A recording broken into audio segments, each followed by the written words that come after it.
السلام علیکم ورحمۃ اللہ وبرکاتہ. آواز آ رہی ہے میری کہ مجھے وہ والا مائک لینا پڑے گا؟ وہ لے لو.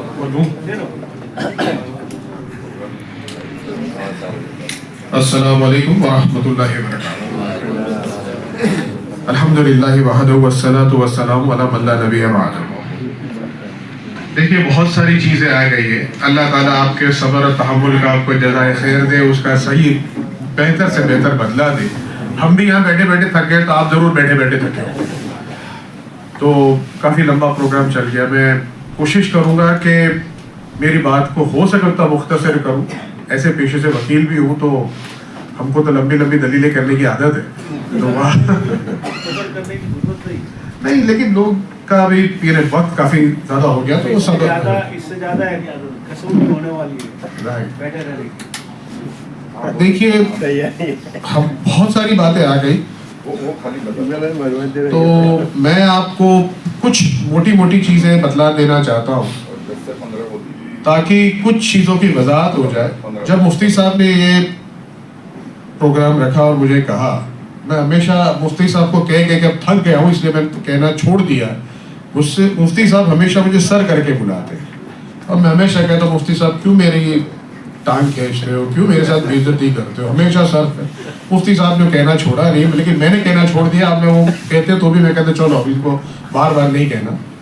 تو جب یہ کہا تو مجھے سب سے خوشی ہوئی یہ پروگرام اٹینڈ کرنے کی. میں نے بہت پروگرام اٹینڈ کیا, یہ پروگرام صورت میں بہت اچھا ہوا. اور یہ پروگرام کیونکہ مجھے خود خوشی تب ہوتی ہے کہ جب میں دینی لوگوں کے بیچ میں جاتا ہوں, تاکہ مجھے لگتا ہے کہ میں انشاءاللہ جو بات کہوں گا یا اللہ تعالیٰ میرے سے ذریعے جو بات کہلائے گا وہ لوگ دینی لوگوں تک جائے گی اور انشاءاللہ اللہ تعالیٰ ان کے ذہن میں بات ڈالے گا. اور وہ انشاءاللہ اللہ اس بات میں اگر اثر ڈالے تو بات اچھی طرح سے جائے گی اور دور تک جائے گی. کیونکہ یہاں آپ لوگ کو کہہ دینا, آپ اس کو سن لو اور اس کو اللہ تعالیٰ اس کو آپ کے دل و دماغ میں ڈال کر پسند کر لو, وہ میرا مقصد نہیں. میرا مقصد یہ ہے کہ میں آپ کو کچھ بات پہنچاؤں. اللہ تعالیٰ نے جو کچھ مجھے تھوڑا بہت علم دیا ہے, جانکاری دی ہے, وہ آپ تک پہنچاؤں اور آپ اس کو زیادہ سے زیادہ لوگ تک پہنچاؤ اور ہم کو جو اس کے اثرات دیکھنے ہیں وہ اثرات دیکھنے ملے. ابھی کچھ لوگوں نے میں آپ کو بہت دل کی میری حالت کیفیت بتلانا چاہتا ہوں کہ مجھے بہت پروگرام اٹینڈ کرنے کا پہلے ہوا کرتا تھا, لیکن پھر کافی دنوں سے لوگ مجھے بلاتے ہیں لیکن میں نہیں جانا چاہتا کیونکہ مجھے لگتا تھا کہ بات کا کوئی اثر نہیں ہو رہا ہے. میں اس لیے نہیں کہہ رہا کہ لوگوں کے اندر اس کو نہیں ہو رہا اثر. اللہ تعالیٰ نے میری بات میں یہ وزن نہیں ڈالا. میرے بات کا یہ اثر نہیں ہے کہ لوگوں کے اندر ایسی کوئی تبدیلی دکھے یا لوگوں میں ایسی کوئی چیز پیدا ہو کہ اس کی کوئی حرکت ہو. تو مجھے لگنے لگا کہ یہ وقت ضائع کرنے کی بات ہے تو مجھے نہیں کرنا چاہیے. لیکن UCC کا مسئلہ ایسا تھا, چونکہ میں اس سے پہلے سے جڑا ہوا تھا تو میں نے پھر سے کچھ دنوں کے لیے میں نے سوچا کوشش کرتے ہیں دیکھیں اللہ تعالیٰ کیا اثر لاتا ہے. ابھی تک کا اثر تو یہ کہوں تو بہت نا امیدی والا اثر ہے. QR کوڈ کا موومنٹ مجاہد بھائی نے شروع کیا تھا, شمشاد نے شروع کیا اور کچھ اور لوگوں نے شروع کیا. پھر آل انڈیا مسلم پرسنل لاء بورڈ نے شروع کیا گجرات مسلم ہت رکشک سمیتی کو ساتھ میں لے کے. ابھی تک کا جو ڈیٹا ہمارے پاس ہے تقریباً 4000 QR کوڈ کے اوپر اپنے جو باندھے کے ہو یا اپنے رجوعات ہیں یا اپنے خیالات ہیں اس کا اظہار ہوا ہے. 4 لاکھ, تقریباً 4 لاکھ. اور اس کو تقریباً 11 تاریخ سے شروع کیا ہے نا, 11 تاریخ سے شروع کیا ہے, 11 مارچ سے. تو آپ سوچیے کہ 11 مارچ سے آج ہم 6 اپریل تک آ گئے. اتنے عرصے کے اندر اگر ہم صرف 4 لاکھ لوگوں تک یہ پہنچا سکے بات اور ان کو متاثر کر سکے تو ہماری بات کا کوئی اثر نہیں. اور نہیں ہے تو اللہ کی مرضی, لیکن ہے یہ ہماری ناکامیابی ہے. تو ایک اور کوشش ہے آپ تک یہ بات پہنچے. یہاں سے کافی لوگوں نے بتایا کہ تقریباً گجرات کے اندر 60 لاکھ مسلمان ہیں, اس میں سے 30 لاکھ پخت وے کے اڈلٹ ہیں. 30 لاکھ اگر اڈلٹ گنتے ہیں اور اس میں سے اگر ابھی تک صرف 4 لاکھ لوگوں نے اپنے جو وعدے ہیں یا جو کچھ QR کوڈ سے بھیجے ہیں تو آپ سوچیں کتنی شرمندگی کی بات ہے. ہمارے اندر کوئی ہلچل ہی نہیں ہے, کوئی پریشانی نہیں ہے, آئے گا جائے گا, UCC آئے گا چلا جائے گا, کیا فرق پڑتا ہے, ہم ہماری غفلت میں سو رہے ہیں, سوتے رہے. اور ہم جو کوشش کر رہے ہیں ہماری بات میں بھی اللہ تعالیٰ وزن نہیں ڈال رہا ہے, کیونکہ ہو سکتا ہے کہ ہمارے اندر بھی اللہ تعالیٰ ایسی کوئی قوت نہیں دیکھ رہا ہے, ہمارے اندر بھی شاید بہت کمیاں ہیں, اس کی وجہ سے ہو رہا ہے. تو یہ کوشش ہے, اللہ تعالیٰ یہ بات آپ سے کہہ رہا ہوں, اور ہم سب یہ اسی بات کو یہ فکر کو لے کر آئے تاکہ آپ تک یہ بات پہنچے اور آپ اس کو پہنچائیں, اور کوشش کریں کہ زیادہ سے زیادہ لوگ اپنے جو خیالات کا اظہار کریں اور وعدے دیں, کیونکہ بہت سے لوگ یہ کہہ رہے ہیں کہ میں وقت کے ٹائم پہ کیا تھا تو کہاں اس کا کوئی اثر ہوا, قاعدہ تو بن گیا ہے, پارلیمنٹ نے پاس کر دیا, پھر کاہے کے لیے کر رہا. آپ دعائیں مانگتے ہیں اللہ تعالیٰ سے, کوئی بیمار ہے آپ دعا مانگتے ہیں, کیا آپ ایک بار دعا مانگ کے چھوڑ دیتے کہ نہیں ہم آئندہ نہیں مانگیں گے, نہیں اللہ تعالیٰ نے ہماری بات نہیں سنی, اب آئندہ نہیں کریں گے. آپ اس کو مسلسل مانگتے رہتے ہیں, اور وہ دعا جو مانگ رہے ہیں اللہ تعالیٰ وہ مانگنے کا بھی آپ کو اس کا ثواب, اس کا اجر دیتا ہے. اس طرح سے یہ کوشش ہے, ایسی آگے کئی کوششیں آئیں گی اور کرتے رہنا پڑے گا, کیونکہ ہم صرف ہماری کوشش کرنے کے مکلف ہیں, ہم صرف کوشش کر سکتے ہیں, فیصلہ ہمارے ہاتھ میں نہیں ہے. اور اللہ تعالیٰ آپ کو آپ کی کوشش کا سوال کرے گا, آپ نے کوشش کی تھی, اگر کوشش کی جو فیصلہ جو تقدیر میں اللہ تعالیٰ نے لکھا ہے وہ ہو کے رہنے والا ہے. لیکن فیصلے کے نتیجے کے اوپر ہم ہماری کوشش کو بھی چھوڑ دیں تو اس سے زیادہ میرے حساب سے غلط بات کوئی نہیں ہو سکتی. اور ہو سکتا ہے جو میرے لیے خود کے لیے تو یہ میرا ایمان و یقین ہے کہ اللہ تعالیٰ میری پکڑ ضرور لے گا اگر میں کوشش نہیں کروں گا. تو ہم کو بھی یہ چیز سوچنی ہے اور وہ کوشش کرنے کی, ہم کو پوری ہماری جتنی ہم جد و جہد کر سکتے ہیں, جو کچھ ہماری طاقت صلاحیت لگا سکتے ہیں, کوشش کرنی ہے. اور اس چیز کے لیے جو میں آپ کو کچھ کہنا چاہ رہا تھا, بہت ساری بات ہے لیکن میں کچھ 2-3 چیزیں بہت موٹی آپ لوگوں کو UCC کے معاملے سے بتلانا چاہتا ہوں تاکہ آپ کو احساس ہو کہ کتنا غلط ہو رہا ہے. اب اتنے غلط کے سامنے بھی ہم ہماری آواز نہ اٹھائیں, صرف یعنی جو کہتے ہیں نا کہ سب سے کم یعنی سب سے لوور لیول کا جو ایک آبجیکشن ہے وہ بھی نہ کریں, تو ہم ہمارے ایمان کا محاسبہ کریں کہ ہمارا ایمان کتنا مضبوط ہے, کہ ہم اتنا بھی نہیں کرنا چاہتے. دیکھیے ہندوستان کے آئین کے اندر 2 حصے ہیں, ایک ہے مولبھوت ادھیکار فنڈامنٹل رائٹس, بنیادی حقوق جیسے ڈاکٹر عقیل سید صاحب نے بتایا, اور دوسرے ہیں ڈائریکٹو پرنسپلز, دشا ندیش کرنے والے آدرش. UCC جو ہے وہ دشا ندیش کرنے والے آدرش کے بھاگ میں ہے, یعنی سرکار کو اپنی کوئی نیتیاں بنانی ہے, کوئی قاعدے قانون بنانے ہیں, تو اس میں UCC کو شامل کیا گیا ہے تاکہ ہندوستان کے قاعدے قانون ایسے بنے تاکہ تمام شہریوں پر ہندوستان کے ایک قاعدہ لاگو ہو. تو یہ دشا نردیش ہے. اس کو اگر کوئی کورٹ میں چیلنج کرا جائے, یعنی کوئی مان لو کہ میں کورٹ میں جا کے پٹیشن کرتا ہوں کہ سرکار سے کہو کہ UCC کا قاعدہ بنائے, تو ہندوستان کی کوئی کورٹ, سپریم کورٹ یا کوئی ہائی کورٹ, سرکار کو بندھن کرتا نہیں کر سکتی کہ آپ UCC کا قاعدہ بناؤ. کیوں؟ کیونکہ یہ بھارت کے آئین کے حساب سے جسٹیسیبل یعنی جس کو کورٹ ڈائریکٹ کر سکے ایسا پراودھان نہیں ہے. تو آپ سمجھ سکتے ہو کہ یہ اتنا بندھارن کے حساب سے اس کی ایسی اہمیت نہیں ہے کہ جس کو لاگو کرنا ضروری ہے, اس کو لاگو کرنا کوشش کرنا ہے. آرٹیکل 44 جو UCC کا ہے وہ بھی یہ کہتا ہے کہ بھارت کی سرکار کو, راجیوں کی سرکار کو نہیں, بھارت کی سرکار کو کوشش کرنی ہے کہ پورے بھارت دیش پر یونیفارم سول کوڈ یعنی UCC لاگو کرے, ایک راجیہ پہ نہیں. اب اگر کوئی UCC لاگو کرنا چاہتا ہے تو سب سے پہلے یہ ہوگا کہ بھارت کی سنسد کو پورے بھارت دیش پہ لاگو کرنا چاہیے اس کو. لیکن پورے بھارت دیش پہ آج بہت سے قاعدے قانون لاگو نہیں ہیں. ڈائریکٹو پرنسپل دشا ندیش کے اندر جو بہت 2 امپورٹنٹ میں آپ کو بتلانا چاہتا ہوں, جو چیزیں ہیں کہ جو بھارت کا بندھارن کہتا ہے اس کو لاگو ہونا چاہیے پورے دیش پہ, وہ بھی پورے دیش پہ لاگو کرنے کی کوشش نہیں ہو رہی. بہت امپورٹنٹ ہے آپ جانیں. ایک ہے شراب پہ پابندی, آرٹیکل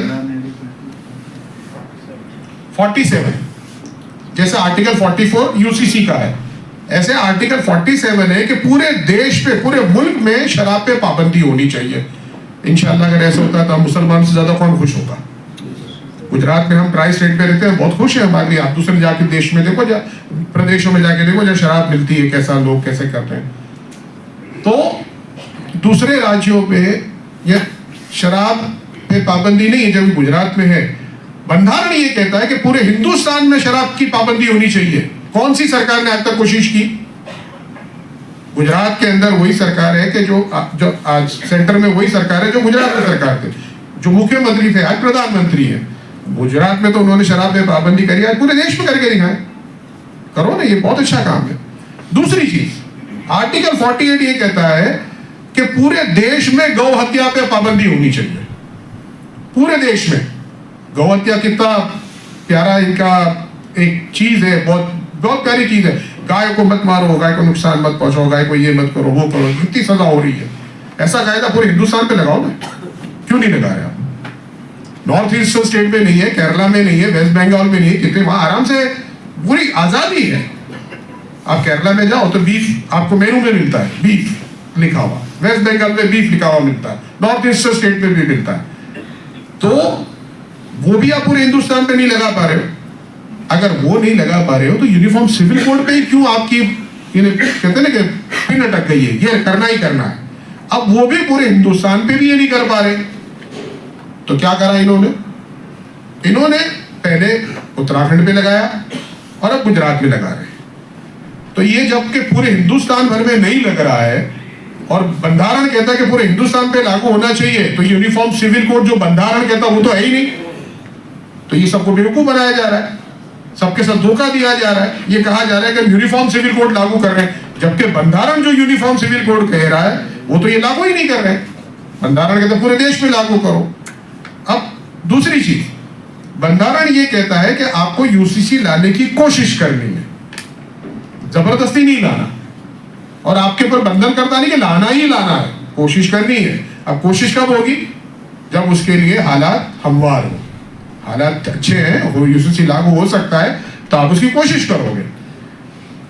یہ حالات اچھے ہیں کہ نہیں, یو سی سی لایا جا سکتا ہے کہ نہیں. اقبال صاحب نے بتایا اور ڈاکٹر عقیل سید نے بھی بتایا, 21ویں لا کمیشن کو یہ ذمہ داری دی کہ آپ ہندوستان بھر میں سے رائے منگاؤ اور رائے دیکھ کے یہ جانکاری لو کہ کیا ہندوستان میں یو سی سی لایا جا سکتا ہے. 2018 میں یہ 16 کے آس پاس یہ ہوا, اور 2018 میں 21ویں لا کمیشن نے اپنا رپورٹ دیا. جب رائے مانگی گئی, تقریباً اس ٹائم بھی وہ کیو آر کوڈ جنریٹ کیا, لوگوں سے اپنے اعتراض منگائے. مسلم پرسنل لا بورڈ کے کہنے پہ ان کے کیو آر کوڈ سے 5 کروڑ ہندوستانی لوگوں نے اس کی مخالفت کی. 5 کروڑ, جبکہ ہندوستان بھر کی پوری جو آبادی ہے مسلمان یہ کہتے ہیں کہ تقریباً 19-20 کروڑ کے آس پاس ہوتی ہے. اس وجہ سے یعنی انہوں نے اعتراض جتایا, اسی وجہ سے نہیں پر دوسروں نے بھی جتایا. اس وجہ سے 21ویں لا کمیشن نے یہ رپورٹ دیا کہ آج کے دن, یہ 2018 کی رپورٹ ہے, آج کے دن یا آج کے جو ہندوستان میں حالات ہیں, یونیفارم سول کوڈ پورے دیش میں لاگو کرنا نہ ضروری ہے نہ اچھنی ہے نہ فائدے مند بھی نہیں, وہ منظور بھی نہیں ہو سکتا. تو یہ رپورٹ آئی. پھر 22ویں لا کمیشن کو انہوں نے پھر وہ ذمہ داری دی, کیونکہ 14 سے تو یہ لوگ کا راج چل رہا ہے, تو یہ لوگ بار بار اس کو مدے کو چھیڑتے ہیں. ان کو ہر وہ مدے چھیڑنے ہیں جس میں سماج میں تفرقہ ہو, مسلمان کو ایک حاشیے پہ دھکیل دیا جائے اور ہندو ووٹ ہے وہ کنسولیڈیٹ ہو جائے, کیونکہ وہ کنسولیڈیشن سے ان کو راج کرنے کی آسانی مل جاتی ہے.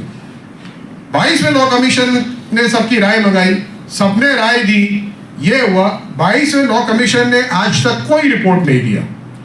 اگر رپورٹ نہیں دیا تو ہم یہ سمجھ سکتے ہیں کہ 22ویں لا کمیشن نے بھی یہ نہیں کہا کہ ضروری ہے, حالات اچھے ہیں آپ لا سکتے ہو. اب اس کے بعد میں 23واں لا کمیشن بنا دیا انہوں نے سپٹمبر 2024 میں, یعنی 22ویں کا تو جو بھی پروسیڈنگ ہوا سب وائنڈ اپ ہو گیا. یعنی ہم یہ بالکل یقین مان لیں کہ 22ویں میں لا کمیشن نے بھی نہیں کہا. یعنی 2 بار لا کمیشن نے یہ رپورٹ دیا ہے کہ یو سی سی ضروری نہیں ہے.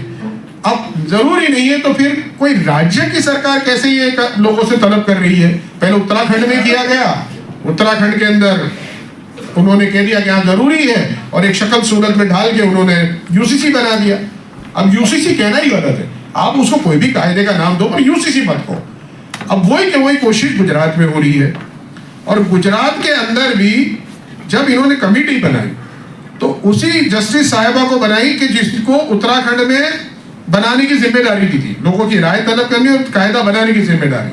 اب جنہوں نے اتراکھنڈ میں یہ ضروری مانا اور قاعدہ بنایا، وہ گجرات میں جب لوگوں کی رائے لے رہے ہیں اور قاعدہ بنانے کا مشورہ دیں گے تو ہم سوچتے ہیں کہ اس میں کتنی ایمانداری ہوگی. ایک جسٹس صاحبہ نے جس نے ایک بار فیصلہ کر لیا ہے اور ایک یو سی سی ضروری ہے یہ بھی مان لیا، یو سی سی کیسا ہو یہ بھی مان لیا جائے، وہ گجرات میں اگر کریں گی تو کتنی ایمانداری سے کریں گی. پھر وہ کمیٹی بنائی، وہ کمیٹی کے اندر سارے لوگ ہیں وہ ایک خیالات والے ہیں. ایک خیالات سے آپ سمجھ سکتے ہیں کہ بی جے پی RSS والے ہیں. کوئی مسلمان نہیں ہے، کوئی سکھ نہیں ہے، کوئی عیسائی نہیں، کوئی دلت نہیں ہے. آپ یہ جب چیز کی رائے لے رہے ہو، اس کی ضرورت کا احساس آپ چاہتے ہو کہ ہو آپ کو، تو آپ کی ذمہ داری بنتی ہے کہ سماج کے ہر طبقے میں سے آپ لوگ کو لو، ہر طبقے میں سے لوگ لو، اور اس کے بعد میں آپ کمیٹی بناؤ اور کمیٹی فیصلہ کرے. یہ بھی نہیں ہے، یعنی دکھاوے کے لیے بھی یوں کہنے کہ تٹستھا بتانے کی کوئی کوشش نہیں ہے. پھر یہ کمیٹی، اب یہ کمیٹی کسی کو بلا ہی نہیں رہی تھی. جن کو وہ چاہتے تھے ان کو ہی بلاتے تھے کہ جیسے وہ چاہتے تھے ایسے ان کے خیالات کو طلب کریں. اور ہم دیکھ رہے ہیں کہ ہر جگہ کمیٹی جاری ہے تو ہندوؤں کا ہجوم کھڑا ہو جاتا ہے. 300-400 لوگ آ جاتے ہیں، بیچارے مسلمان 5-10 ہوتے ہیں. سورت کے اندر بھی ایسا ہوا، جام نگر میں، جہاں سے ہم کو خبریں مل رہی ہیں کہ زیادہ، اور وہ آ کے کہتے ہم کو چاہیے مسلمانوں کو. تو سورت میں تو وہ وکیل صاحب کو بولنے تک نہیں دیا، عارف انصاری صاحب کو. تو اس طرح کا ہو رہا ہے. اب بھائی ان کو کیا اعتراض ہے؟ ان کے تو جیسے قاعدے ویسے ہی رہنے والے. نقصان ہمارا ہے، ہم کو پریشانی ہو رہی تو ہماری رائے لینی چاہیے. اب ان کی رائے میں کہ بھائی 100 ہندوؤں نے دے دیا اور 2 مسلمان نے اپوز کیا ہے تو 100 لوگ میجورٹی چاہتے ہیں. تو یہ بہومتی راج ہے، بہومتی سے تھوپا جا رہا ہے کہ بہومتی کہتی ہے کہ ہونا چاہیے اس لیے ہونا چاہیے. جو الپ سنکھیک ہے، مائنورٹی ہے، وہ نہیں چاہتے. اور کیوں نہیں چاہتے اس میں بعد میں آتا ہوں. تو یہ چیز ہے، یہ اس طرح سے کمیٹی اپنے کارروائی چلا رہی ہے تو وہ میرے حساب سے بالکل غلط ہے. اور اسی لیے ہم نے پہلے، میرا تو یہ خیال تھا جو میں ہمیشہ کہتا آیا ہوں کہ ہمیں اس کمیٹی کا بہشکار کرنا چاہیے. لیکن مشورے میں خیر ہے، مشورے میں یہ طے ہوا کہ اگر کمیٹی ہم کو ایک اچھا خاصا وقت دیتی ہے 2-3 گھنٹے کا اور عزت اور وقار سے بلاتی ہے تو ہم ہماری رجوع جا کے کریں گے. اور اس پہ جا کے اللہ تعالیٰ ہے اس کے دل و دماغ میں کیا بات ڈالتا ہے، انشاءاللہ اللہ خیر کا ہی فیصلہ کرے گا. تو جو ہوگا خیر ہوگا، ہم جا کے رجوعات کریں گے. اب کمیٹی نے جیسے کہا آپ کو بتا دیا کہ بلایا ہے 12 تاریخ کو. تو یہ چیز میں بتانا چاہ رہا تھا کہ آرٹیکل 44 کے اندر UCC کو لاگو کرنا لانا کوئی سرکار پہ بندھن کرتا نہیں ہے، کوئی بادھت نہیں ہے کہ کرنا ہی کرنا ہے آپ کو. اس کے برخلاف آرٹیکل 25 جو ہمارے لیے دھرم کی آزادی اور دھرم پہ چلنے کی، دھرم کی تبلیغ کرنے کی، ماننے کی جو آزادی ہے، وہ جو ہے وہ بندھارنی حق ہے. میں اگر نماز پڑھنا چاہتا ہوں، روزہ رکھنا چاہتا ہوں، حج کرنے جانا چاہتا ہوں، زکوٰۃ دینا چاہتا ہوں، تو مجھے کوئی ہندوستان کی طاقت روک نہیں سکتا. اگر روکتی ہے تو میں کورٹ میں جا سکتا ہوں اور انشاءاللہ کورٹ اس کو مانے گی کہ میرے، اگر یہ مانتی کہ میرے دھارمک جو کریا ہے، یعنی میں جو دھرم سے میرے کو جو کرنا ضروری ہے اس کا النگھن ہو رہا ہے، تو کورٹ فیصلہ دے گی کہ ان کو کرنے دو، ان کو روکو مت. تو یہ فیصلہ، یہ آرٹیکل 25 ہے. آپ کو پوری آزادی، اور کیسی آزادی؟ جیسا آپ کو صحیح لگے، یہ نہیں کہ کوئی کسی اور کو صحیح لگے. اسی لیے جو آزادی ہے وہ صرف ایک مذہب کے لیے نہیں ہے، سب مذہبوں کے لیے ہے. اور مذہبوں کے لیے نہیں، ان کے اندر الگ الگ فرقے ہیں، مسلک ہیں، ان کو بھی آزادی ہے. ہم سب مسلمان ہیں، مسلمان میں شیعہ کیسے اپنی شریعت پہ چلیں گے، سنی کیسے اپنی شریعت پہ چلیں گے، شیعہ میں داؤدی اور اسماعیلی کیسے چلیں گے، اتنا عشری کیسے چلیں گے، سنی کے اندر دیوبندی، بریلوی، اہل حدیث، کتنے فرقے آپ جانتے ہیں. سب اپنی اپنی طریقے سے نماز پڑھتے ہیں، سب اپنی طریقے سے مسجد کا انتظام کرتے ہیں، سب کرتے ہیں. تو یہ بھی آزادی ہے. تو یہ آزادی کا بھی کوئی النگھن نہیں کر سکتا. تو یہ اتنی کھلی آزادی. پھر اس کے بعد دوسرا ایک آرٹیکل امپورٹنٹ ہے، آرٹیکل 26 جو یہ آزادی جو ہے، جو میں نے کہا ہر ایک مسلک اور فرقوں کو بھی دیتا ہے. اسی میں آرٹیکل 26A ہے. یہ بات ایک آپ کو اشارے کے طور پہ کہہ رہا ہوں، میں اس مسئلے پہ آج جانا نہیں چاہتا. وہ یہ کہتا ہے کہ ہر ایک مسلک والے کو، ہر ایک فرقے والے کو اپنے دینی ادارے اور اپنے معاملات اپنے طریقے سے چلانے کا پورا حق اور ادھیکار ہے ہر ایک مسلک والے کو. آج ایک تبلیغ جماعت کے خیالات والی دیوبندی مسجد ہے تو وہ اس کی مسجد کو اسی طرح چلا سکتی ہے, وہاں جماعتیں آئیں گی, جماعتیں جائیں گی. اگر کوئی بریلوی مسلک کی مسجد ہے, دعوت اسلامی والے تو دعوت اسلامی والا کام کریں گے, دعوت اسلامی والے نے صرف بریلوی اعلیٰ حضرت کو ماننے والے, تو وہ اپنی مسجد اور اپنے جو خانقاہ عیدگاہ یا اپنے خانقاہ جو ادارہ ہے اس کو جیسے وہ چاہتے ویسے کر سکتے ہیں. یہ آزادی ہے. اور اسی کے اندر آتا ہے وقف. جو وقف ہے ہمارے, کیونکہ ادارے ہیں, ہمارے ادارے اسی میں آتے ہیں, اور ہمارے پردھان منتری الیکشن کیمپیننگ میں کھلے عام جھوٹ بولتے جاتے ہیں کہ بھارت کے بندارنے میں وقف جیسی کوئی چیز نہیں ہے. وہ خود جانتے کیا, اور ان کے ڈیبیٹ میں جانے والے وکیل اور جو سراسر جھوٹ بول رہے ہیں, پارلیمنٹ میں بھی سراسر جھوٹ بولے جا رہے ہیں. وہ چیزیں ہیں. وقف کے بارے میں انشاءاللہ جب بھی کب بات ہوگی تو انشاءاللہ اس پہ میں آؤں گا. تو یہ 2-3 چیزیں مجھے آپ کو جو کہنی تھی یہ بندھارن کے حساب سے تھی. ایک چیز ہے, امبیڈکر صاحب نے 1949 میں 1949 میں کہا تھا کہ ہم نے بھارت کا سب سے اچھا بندھارن بنایا ہے. عقیل صاحب نے, ڈاکٹر عقیل سید صاحب نے اپنے بندھارن جو بن رہا تھا اس کے کچھ حالات اور معاملات آپ کو بتایا, بہت تفصیل سے بتایا. اس میں ایک امپورٹنٹ چیز میں بتلا دینا چاہتا ہوں کہ جب UCC کا آرٹیکل 44 اس میں رکھنے کی کوشش کی جا رہی تھی تو مسلمانوں نے سب سے زیادہ مخالفت کی. ہمارے مسلمان, اللہ تعالیٰ ان کو جزائے خیر دے, جو ہمارے آبا و اجداد جو اس ٹائم تھے, انہوں نے اس کی مخالفت کی. ان کو معلوم تھا کہ اگر UCC آئے گا تو ہم ہماری شریعت پہ عمل نہیں کر پائیں گے, تو انہوں نے اس کی مخالفت کی. انہوں نے یہ کہا کہ اس میں ایک سدھارا ہونا چاہیے, ایک پراودھان آنا چاہیے کہ یہ ان کو لاگو نہیں ہوگا کہ جو اپنے پرسنل لا سے اپنے معاملات کو چلاتے ہیں, یعنی مسلمان, عیسائی, جو بھی لوگ ہیں جن کے پرسنل لاز ہیں.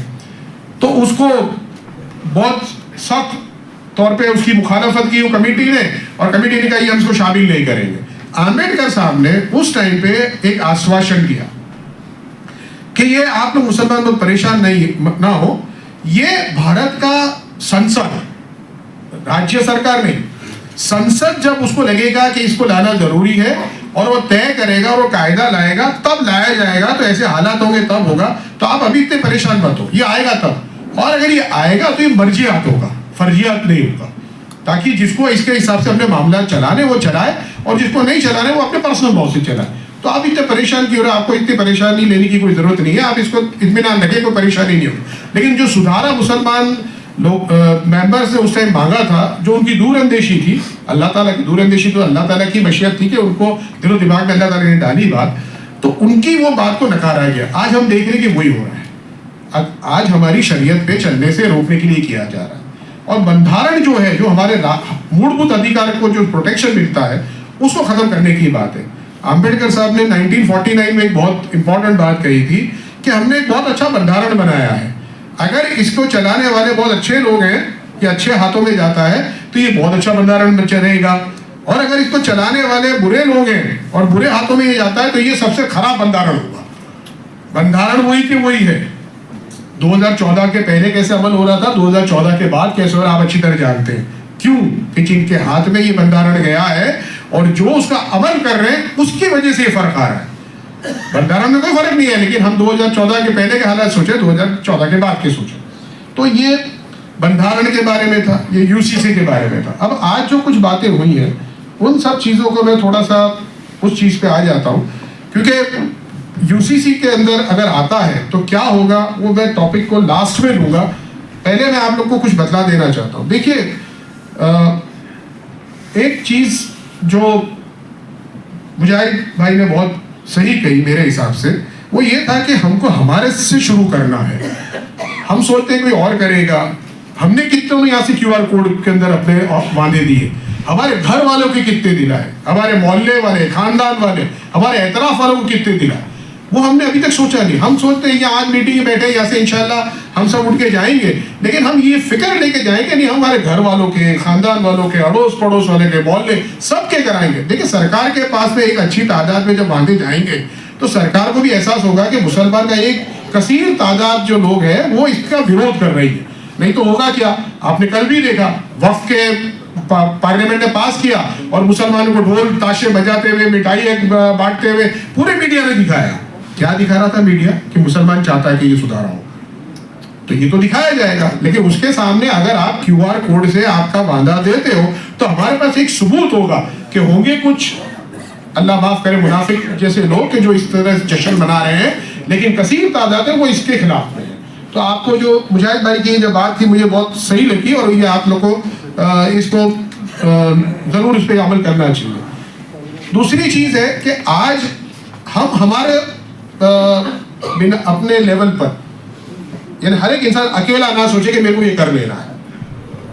ہم ایک امت ہے جو ہمیشہ ہماری رہبروں کے امیر اور ائمہ کے رہبری میں چلی ہے۔ آج ہمارے جو رہبر ہے، جو پرسنل لاء بورڈ ہے، انہوں نے یہ کہا ہے کہ آپ کا احتجاج جو ہے وہ یہ کیو آر کوڈ سکین کر کے کرو۔ وقت کے اندر بھی اس طرح سے کیا، پھر انہوں نے کہا کہ آپ آج پروٹیسٹ کرو، دھرنا دو تو دھرنا دی، کالی پٹی باندھ کے نماز پڑھنے جاؤ تو یہ کرا۔ تو ہم جو ایک چیز ہو رہی ہے جب سب مل کے مشترکہ طور پہ جو سب طے ہو وہ کریں، یہ نہیں کہ آج 5 لوگ جا کے میرے بینر لے کے کھڑے ہو جانا اور یہ کرنا ہے اور میرے کو یہ آج میرا احتجاج کرنا ہے۔ ایسا کرنا میرے حساب سے صحیح نہیں ہوگا۔ ہم سب ایک مشترکہ طور پہ ایک فیصلہ کریں، سب ایک ساتھ بیٹھ کے خیر ہے مشورے کے ساتھ وہ کرے تو زیادہ بہتر ہوگا، اور ہو سکے تو پرسنل لاء بورڈ جس طرح سے ہدایت دیتا ہے اس طرح سے کرے، کیونکہ دیکھیے چھوٹی لڑائی نہیں ہے۔ میں دوسری تنظیموں کے بارے میں یہ نہیں کہہ رہا کہ وہ تنظیمیں کام نہیں کر رہی ہے اور وہ اچھا کام کر رہی ہے برا کام۔ یہ لڑائی آپ کو اگر لڑنی ہے، ہو سکتا ہے کہ ہائی کورٹ میں لڑنی پڑے، سپریم کورٹ میں لڑنی پڑے، روڈ پہ لڑنی پڑے، دھرنے دینی پڑے، رجوعاتیں کرنی پڑے، اور اتنی بڑی مسلسل لڑائی کرنے کے لیے آپ کو ایک ایسی تنظیم چاہیے یا ایسی رہنما باڈی چاہیے کہ جو ایک لمبی لڑائی لڑ سکے۔ بہت سی تنظیمیں، بہت سے آرگنائزیشنز ایسے ہیں جو آج بہت اچھا کام کر رہے ہیں، لیکن ان کے پاس نہ اتنے وسائل ہیں، نہ اتنی استطاعت ہے کہ وہ اس کو اتنا لمبا لے جا سکے۔ تو اس وجہ سے بھی میں آپ سے گزارش کروں گا، صرف اس لیے نہیں کہ پرسنل لاء بورڈ کا ممبر ہوں میں، اس لیے بھی کہہ رہا ہوں کہ ہم سوچیں کہ کون سی باڈی ایسی ہے۔ اگر آپ کو لگتا ہے جمعیت یہ کر سکتی ہے تو جمعیت کے ساتھ چلے، جماعت اسلامی یہ کر سکتی ہے تو جماعت اسلامی کے ساتھ چلے، اور دوسری کوئی بھی تنظیم ہے، لیکن آپ پہلے یہ سوچیں کہ کیا یہ تنظیم اس کو اختتام تک لے جا سکے گی۔ آخری لڑائی جو بابری مسجد کی لڑائی چلی، آپ کے دیکھیے کتنی سالوں تک چلی، ابھی 2019 میں فیصلہ آیا۔ 1992 میں جب سے شہید ہوئی تب سے پرسنل لاء بورڈ نے اس کو لیا ہوا تھا، اور پرسنل لاء بورڈ اس کو لے کے چلتی رہی۔ ٹرپل طلاق کا ہے تو وہ چلی، سب سے زیادہ اچھے وکیل وہ لے کے آتے ہیں اور سب کوئی کورٹ میں کرتے ہیں۔ تو یہ بات آپ کے غور و فکر میں رکھیں اور اس طرح سے اس کو کریں۔ دوسری چیز ہے کہ یہ میں آپ کو یہ احتجاج اور اس کے سلسلے میں بات کروں کہ ہمارے اندر ہمیشہ ہی ڈر آتا ہے، بھائی یہ ہمارے پہ کارروائی کریں گے، ہم کو یہ کر لیں گے، اریسٹ کر لیں گے، وہ کر لیں گے۔ معذرت کے ساتھ کہتا ہوں اللہ تعالیٰ میری اصلاح سب سے پہلے کرے۔ یہ ایک بہت بڑا ڈر ہے جو ہمارے اندر آ گیا ہے کہ ہم کو اریسٹ کر لیا جائے گا۔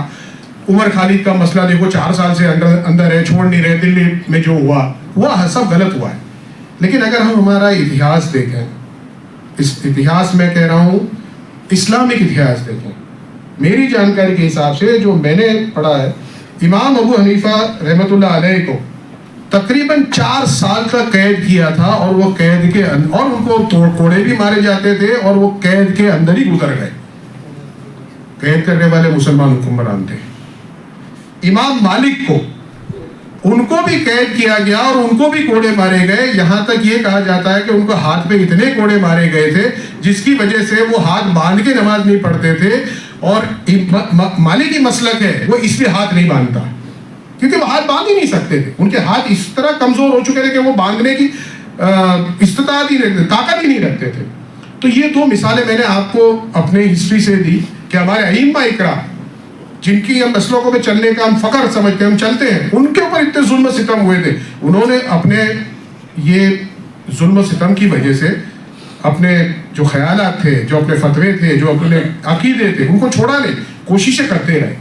دوسری تو میں ہندوستان کی آزادی صاحب کو مثال دیتا ہوں، جواہر لال نہرو کو 9 سال تک قید رکھا گیا ہے، 9 سال، گاندھی جی کو 4 سال ٹکڑے ٹکڑے میں۔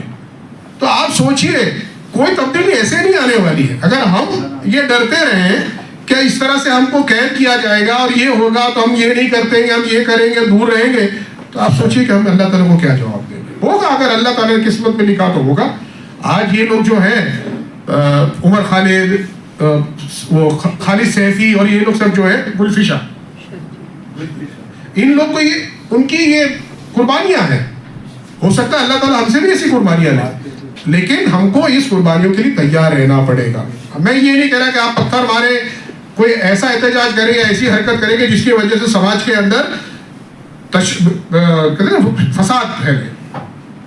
پیسفل پروٹیسٹ سے, نان کوآپریشن موومنٹ سے, آپ اگر آپ کے احتجاج کا اگر کوئی نمونہ دیکھنا چاہتے ہیں تو آپ نبی صلی اللہ علیہ وسلم اور ان کے جو شروعات کے صحابی تھے ان کی مکی زندگی کو اپنے دھیان میں رکھیں. مکے میں لوگوں کی تعداد کم تھی, اسلام شروع میں تھا, ان کو پتھریں مارے جاتے تھے, نماز پڑھنے بھی نہیں دی جاتی تھی. نبی صلی اللہ علیہ وسلم کے اوپر آپ جیسے آپ پڑھے, آپ دیکھیں سیرت پڑھے تو آپ کو معلوم پڑے گا کتنی ظلم و ستم ہو رہے تھے, لیکن کیا نا انہوں نے. تو ہمیں بھی اس طرح کا سوچ کے ہماری حوصلہ افزائی کر کے ہمیں یہ کرنا چاہیے, نہ یہ کہ ہم ڈر کے بیٹھ جائیں کہ نہیں ایسا کریں گے تو یہ ہو جائے گا, وہ کریں گے, جو کر سکتے ہیں وہ کوشش کریں. اب یہ چیز تھی. اب میں یہ آپ کو بتا رہا ہوں کہ یو سی سی کے اندر جو ہے وہ بہت ساری چیزیں آ رہی ہے, تو اس میں کچھ ایک چیز جو میں آپ کو کہنا چاہتا ہوں کہ ایک چیز جو بہت بڑے نقصان جو ہم کو ہے وہ یہ ہے کہ یو سی سی کی وجہ سے ہم کو ہمارا جو دینی فریضہ ہے, جو ہمارے لیے اللہ تعالیٰ نے ہم پہ فرض کیا ہوا ہے کہ ہم کو ہمارے قرآن کے اوپر چلنا ہے, قرآن کے حساب سے ہمارے معاملات طے کرنے ہیں. قرآن کے ساتھ میں آپ اگر شریعت کا فقہی مسئلہ لے لیں تو قرآن کے ساتھ میں حدیث آ جائے گا, حدیث کے ساتھ میں اجماع آ جائے گا اور قیاس آئے گا. لیکن قرآن پہ تو عمل کرنا ہی کرنا ہے, اجماع پہ کرنا ہے کہ قیاس پہ کرنا ہے وہ ایک الگ بحث ہے, قرآن اور حدیث پہ تو کرنا ہی کرنا ہے. تو آپ اگر دیکھیں تو ہم کو ہمارے قرآن پہ عمل کرنا مشکل کر دینا چاہ رہے ہیں, اور آپ کو پر یہ مجبور کرنا چاہ رہے ہیں کہ آپ قرآن پہ عمل نہ کریں اور قرآن سے دور ہو جائیں.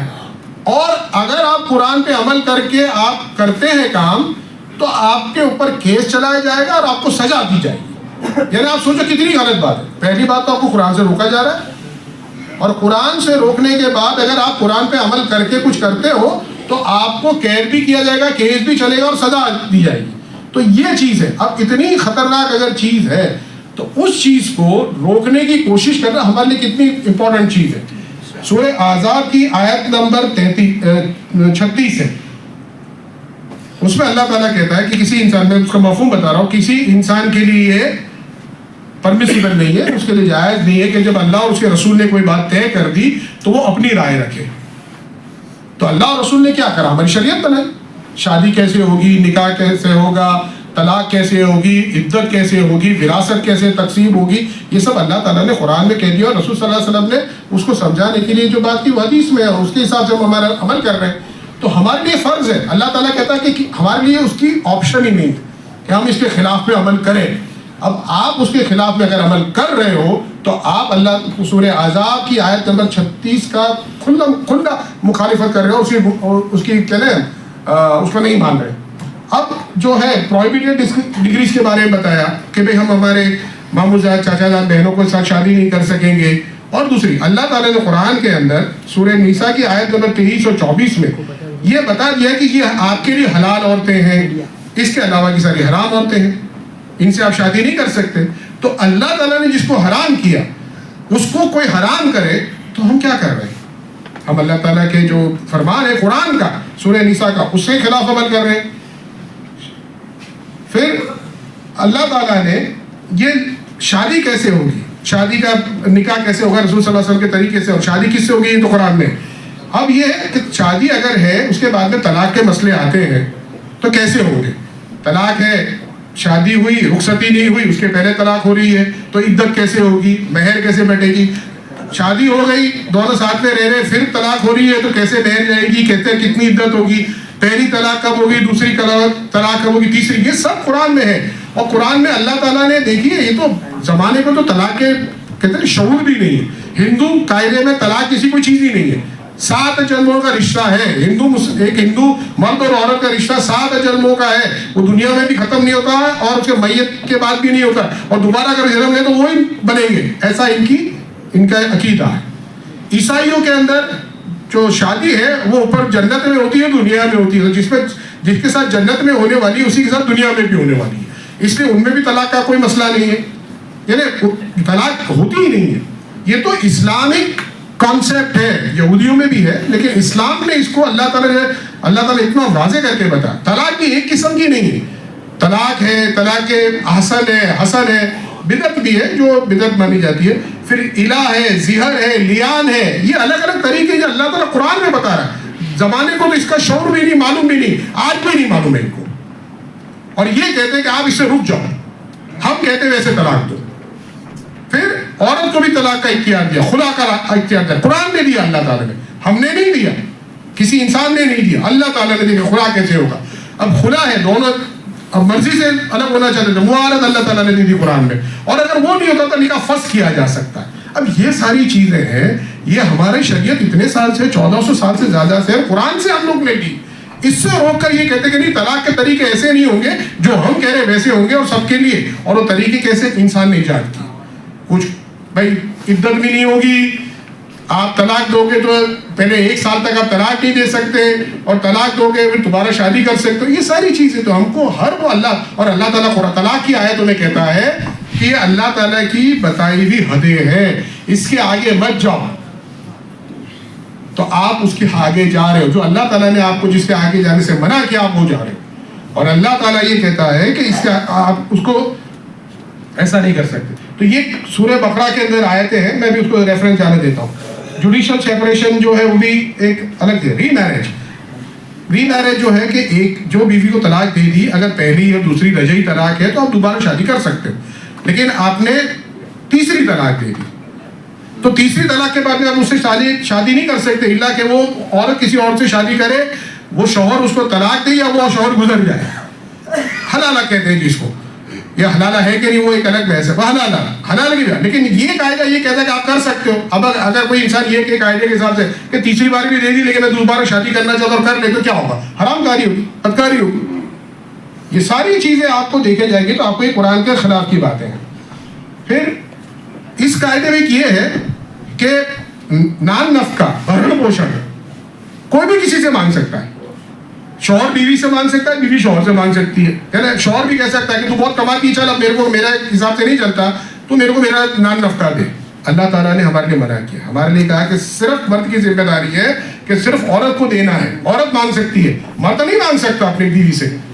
تو یہ بھی آپ کو دیکھیے، یہ بھی قرآن کے خلاف کی بات ہے. وراثت کی بات آئی، وراثت میں اللہ تعالیٰ نے کہا وراثت جو ہے وہ اللہ تعالیٰ کے نظام سے ہی طے ہوگی. آپ یہ نہیں چاہتے کہ پوری میری ملکیت کسی ایک کو بھی دے دیں. یہ بھی اللہ تعالیٰ کا نظام ہے کہ 1/3 سے زیادہ نہیں دیا جا سکتا. رسول صاحب کی حدیث سے ثابت ہے، قرآن میں یہ اس کی ڈائریکٹ ریفرنس نہیں ملتا، لیکن 1/3 دینا، باقی کا جو ہے وہ اللہ تعالیٰ کے جو اللہ تعالیٰ نے حصے بنائے اسی طرح جائے گا. اور آپ کے وارثین کو نہیں دے سکتے. آپ یہاں آپ پوری جائیداد اڑا کے، کسی باپ کو ایک بیٹا بہت پسند ہے، پوری جائیداد ایک بیٹے کو دے دی اور دوسرے سارے بیٹے بیٹیوں کو سب کو بے دخل کر دیا. تو یہ بھی آپ نے قرآن کے خلاف کیا، شریعت کے خلاف کا عمل کیا. پھر جو حصے کی بات ہے، حصوں کی جو بات ہے وہ اللہ تعالیٰ نے قرآن کے اندر اتنی وضاحت کے ساتھ بتائے. میرا یہ سمجھ ہے، میں بہت کم سمجھ رکھتا ہوں لیکن جتنی سمجھ رکھتا ہوں کہ اتنی وضاحت سے تو شاید اللہ تعالیٰ نے قرآن میں کوئی چیز نہیں بتائی جتنی وضاحت سے اللہ تعالیٰ نے حصے بتائے کہ بھائی کیسے کتنے حصے ہوں گے، ماں باپ کے کتنے حصے ہوں گے، بچوں کے کتنے ہوں گے، عورت کے بیوی کے کتنے ہوں گے، شوہر کے کتنے ہوں گے، بھائی بہن کے کتنے ہوں گے. میں آپ کو ایک مثال دے کے سمجھاتا ہوں اگر آپ کو بات سمجھ میں آئے کہ آپ سمجھے. اور یہ اللہ تعالیٰ اس کے ساتھ بھی یہ کہتا ہے کہ یہ ہم نے حدیں باندھی ہیں، اس کے حد کے آگے آپ مت جائیے، اور جو اس حد پہ عمل نہیں کرے گا وہ گمراہ ہے اور وہ کبھی فلاح نہیں پانے والا.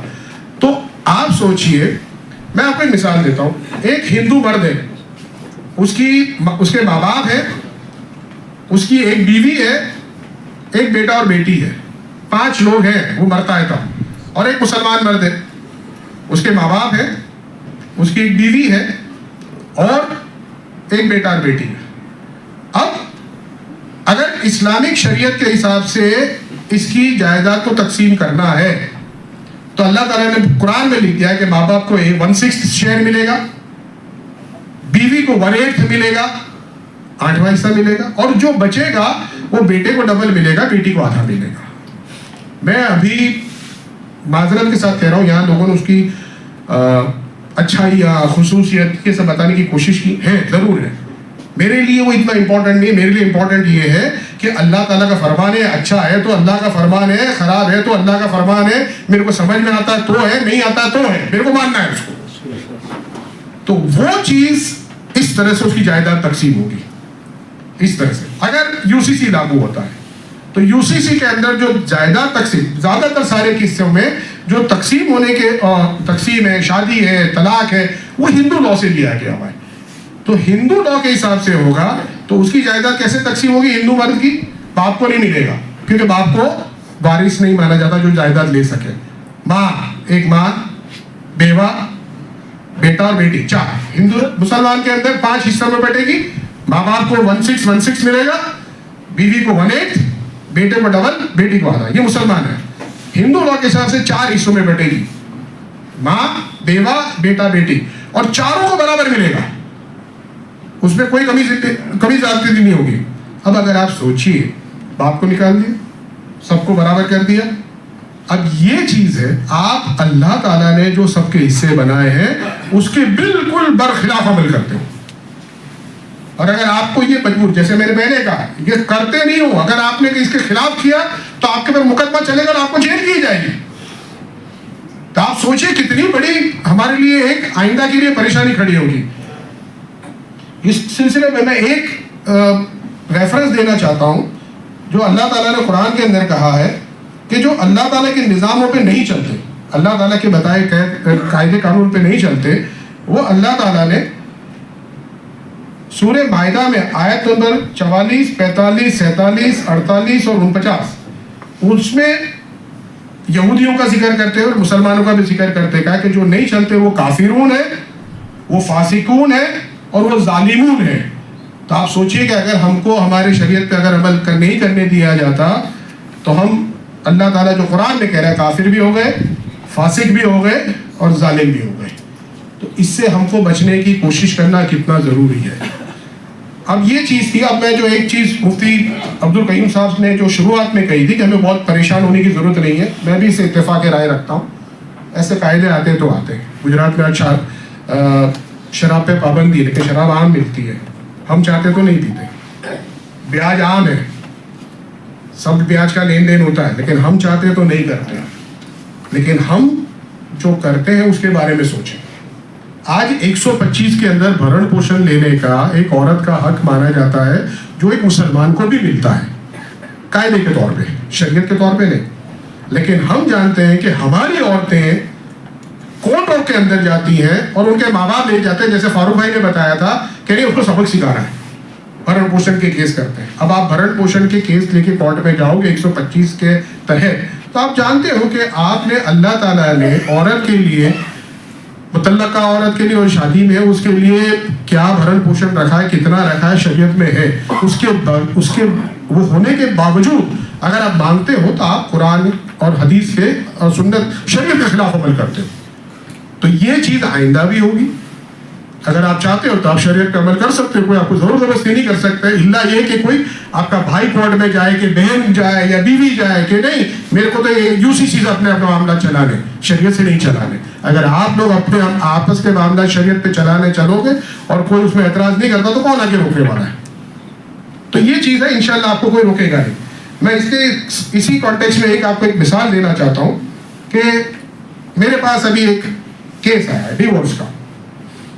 میں نے ڈیورس کا نوٹس بھیجا، ڈیورس میں انہوں نے کہا ایک طلاق دے رہا ہوں، پھر اس کے 2-3 مہینے کے بعد دوسری بھیجی، پھر 2-3 مہینے بعد تیسری بھیجی، اور اس میں انہوں نے گواہ کو سائن کر کے بھیجا کہ بھائی ہاں یہ گواہ کی حاضری میں انہوں نے طلاق بول دی.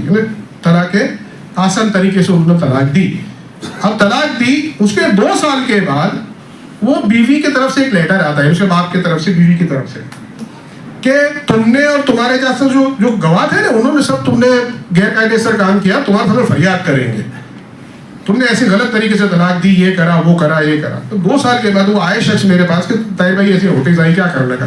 میں کہا رکھو نا فریاد وہ کیا ہم تمہارے طرف فریاد کریں گے. میں کہ فریاد ہوگی دیکھی جائے گی، انشاءاللہ فریاد نہیں ہوگی تمہارے اوپر، یہ تو اپنوں نے جو کرا ہے بالکل لیگل کام کیا، اس میں کچھ بھی غلط نہیں ہے. لیکن میں یہ نہیں کہہ رہا، اس لڑکی کے فیملی والے نے جب وہ جانتے ہیں کہ اس نے شریعت کے اندر جو طریقہ دیا ہوا ہے، جو اللہ نے قرآن میں کہا، اس طریقے سے طلاق دی ہے، اس طلاق کے سامنے بھی نوٹس یہ دی کہ ہم تمہارے سامنے فریاد کریں گے، کورٹ میں جائیں گے. تو آپ سوچیں کہ ہم دوسروں کو کیا کہیں. یہ ہماری پریشانی ہے، یہ ہماری حرکتیں ہیں جس کی وجہ سے یہ سب چیزیں ہو رہا ہے. اور اس وجہ سے ہم کو اس سے اپنی امت کو، یعنی اپنے جو مسلمان لوگ بھائی بہن ہیں ان کو سمجھانا ہے کہ دیکھیے کوشش تو کر رہے ہیں، اگر اللہ نہ کرے کل آ بھی جائے تو ہم اتنے متحد ہونے چاہیے کہ ہم ہماری شریعت پہ پابندی سے چلتے رہیں. تو ہمیں کوئی انشاءاللہ روکے گا نہیں، کوئی روک نہیں سکتا. کیا کر لے گا؟ میرے کو آج کرتا پاجامہ پہننا ہے تو پہنوں گا میں، پینٹ شرٹ پہننا ہے تو پہنوں گا میں. یہ کہ بھئی یہ نماز پڑھنے آئے تھے ٹوپی میں نے دکھایا ہے، ان کو ٹوپی پہن کے آنا چاہیے. تو کوئی بولے گا تو ہوگا کوئی ٹوپی پہن کے بھی جاؤں، ٹوپی نہیں پہن کے بھی جاؤں. تو یہ سب چیزیں ہم کو ہمارا انتظام ہمارے لوگوں کا ذہن بنانا ہے تاکہ ہمیں شریعت پہ چلنے کی کوشش ہو، محبت ہو، رغبت ہو، تو ہم اس کو شریعت کو بتا سکیں گے. صرف یو سی سی رہے یا نہیں رہے اس کے لیے، یو سی سی کے لیے اور سارے مسلمان جو قوانین ہے، ٹرپل طلاق ہے، یہ ہے، ان سب کے لیے سب سے بڑا ٹارگیٹ اگر کوئی کرتے ہیں یہ لوگ تو ہماری عورتیں ہیں، ہماری ماں بہن بیٹیاں ہیں. کہ دیکھو تمہارے سے کتنا برا ہو رہا ہے، تم کو منہ بول کے طلاق دے دی. جبکہ ہندو میں طلاق دینی تو کورٹ میں جاؤ، برسوں تک لڑو. اب وہ قاعدہ تم پہ بھی لا رہے ہیں، کتنا اچھا قاعدہ لا رہے ہیں. تو تم ایسا مت کرو، تم یو سی سی کو اپنا اور تم لوگ کرو، تم ووٹنگ کرو کہ یو سی سی ہونا چاہیے. ہماری عورتوں کو برگلایا جاتا ہے. ہماری عورتوں جو ہیں، پہلی بات تو یہ ہے کہ ہم نے ان کو شریعت سے بہت دور رکھا، دین کی جانکاری سے بہت دور رکھا. اس کی وجہ ہے کہ بیچاری ہماری ماں بہن بیٹیاں صحیح بات سمجھ نہیں پاتی. تو پہلی کوشش تو ہم کو یہ کرنی چاہیے، ان کو صحیح بات سمجھانی چاہیے. انشاءاللہ وہ سمجھیں گی.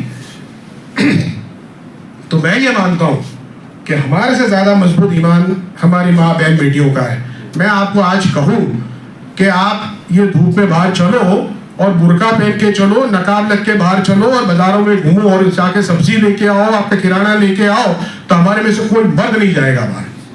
آپ سوچئے کہ ہماری ماں بہن بیٹیاں مرضی سے، کچھ کیسز میں زبردستی ہوتی ہے لیکن زیادہ تر نہیں، زبردستی زیادہ چلتی بھی نہیں ہے، وہ اپنے شوق سے اللہ کو راضی کرنے، برقعے کے اندر گرمی ہو، کیسا بھی ماحول ہو، کتنی پریشانیاں ہو، وہ نکل کے جاتی ہیں. جو چیز ہم نہیں کر سکتے وہ کرتی ہیں. کیوں؟ کہ ان کو اس کی اہمیت معلوم ہے، وہ جانتی ہیں کہ اللہ کو راضی کرنے یہ کرنا ہے. تو انشاءاللہ جب ان کو بھی سمجھ میں آئے گا کہ یہ شریعت ہے، یہ اللہ تعالیٰ نے بتائی اور اس پہ چلنا ہمارے لیے ضروری ہے، تو انشاءاللہ وہ بھی ہمارا ساتھ دیں گی. اور ان کو بتانا ہے. نہیں تو اگر ان کو بتاؤ گے نہیں اور وہ بیچاری انجانی میں گمراہی کے اندر اگر وہ کچھ غلط فیصلہ کر دیتی ہے، غلط ساتھ دے دیتی، تو اس کے ذمہ دار وہ نہیں ہے، ہم ہیں. تو ہماری سب کوشش یہ بھی ہونی چاہیے کہ یہ بات ہم ہماری ماں بہن بیٹیوں کو بتائیں اور ان سے بھی یہ چیز جو ہے اس کے سامنے سرکار کے اندر ان کی آواز پہنچے، اس کو اور صحیح طریقے سے پہنچے، اس کو بہترین طریقے سے پہنچائیں. بس تو یہ کچھ باتیں میں آپ لوگوں سے کہنا چاہتا تھا. اللہ تعالیٰ میری بات میں وزن دے. اگر کچھ غلط کہہ دیا تو معذرت چاہتا ہوں. اور آپ سب سے دعا ہے کہ آپ بھی کوشش کریں تاکہ ہم اللہ تعالیٰ کو راضی کرنے کچھ کر سکیں. اور میں کل بھی یہ کہا تھا، آج بھی کہہ رہا ہوں، اللہ تعالیٰ مجھے اخلاص دے اور اگر کرنا چاہتے ہیں تو اللہ کو راضی کرنے کی نیت سے کریں، کسی کو دکھاوے کے لیے. انشاءاللہ اگر آپ اللہ کو راضی کرنے کے لیے کرو گے تو ہی اس میں کوئی اللہ تعالیٰ کچھ کرے گا اور اللہ تعالیٰ کی خیر برکت عافیت آئے گی، ورنہ کچھ نہیں ہوگا. جیسے ابھی تک ہم دیکھتے ہیں ویسا ہی رہے گا. السلام علیکم ورحمۃ اللہ وبرکاتہ. جزاک اللہ خیر.